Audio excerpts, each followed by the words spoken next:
Alright guys, I'm back to do another video game review today, and I wanted to do WWF Warzone for the Nintendo 64.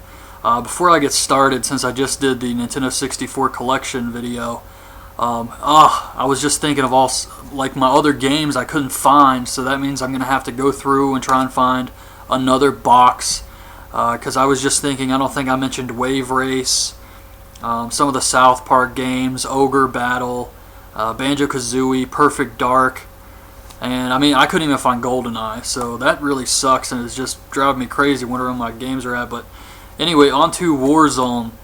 This game was the first WWF Nintendo 64 game, and because of that it wasn't that great. I have the roster up right here. It's Steve Austin, Shawn Michaels, Undertaker, Kane, Triple H, Ken Shamrock, Farouk, Goldust, Owen Hart, The Rock, Mankind, Cactus Jack Dudelove, Mosh, Thrasher, Bret Hart, Bulldog, Ahmed Johnson. And each character would have alternate costumes, so that's how you were able to play Mankind as Cactus Jack and Dudelove. Goldust had like those weird freak costumes he would wear at times with like the ball gag and all that weird stuff. And the music in the Nintendo 64 version was definitely not as good as the PlayStation counterpart. PlayStation had the music. It had those little cutscenes that everybody's seen of Ahmed Johnson, Juice Make Sugar. But the Nintendo 64 version had limited audio. The announcers would only say like a few phrases and they would repeat those over and over again. The wrestlers didn't talk to each other. So it was disappointing in that regard, but it was still a fun game and I really liked it.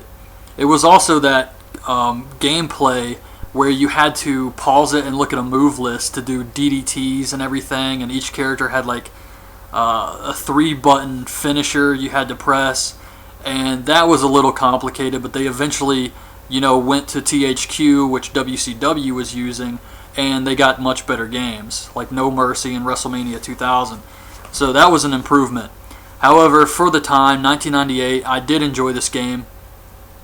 A weird story about this game is I remember when I was a kid, I heard about Owen Hart dying, and I was upset by this, and so I played the game and beat the story mode with Owen Hart on the day he died, as just I don't know, I just thought that was the right thing to do as a kid, but yeah, so this game is a decent find if you can find it. I would definitely get the PlayStation 1 version over the Nintendo 64 version just because you get more stuff. You just get more of the audio. And back then, the Attitude Era, hearing the wrestlers talk trash to each other, the entrance music, all that stuff is just what makes the game awesome, and the cutscenes. So I would definitely recommend that version. And the entrances on the Nintendo 64, it's so dated. They're all the same. They just walk onto the ramp. There's these like tiny little things of pyro, and then they walk to the ring, and you don't even see anything else. So that was it. And I do remember they had hardcore matches, and the weapons were like a chair, a camera, and a television, and I think a table, a piece of a table. I may be wrong about that, but if anybody else has played the game, let me know. But I do remember they had a big ass TV that you would just smash on the person's head. And the typical modes, Royal Rumble, I think they had a King of the Ring, and that was it really. So yeah, that's my review of WWF Warzone. Here's another shot of it. And that's it guys, so leave your thoughts on this game in the comments below. I hope you liked the video, and thanks for watching. Bye.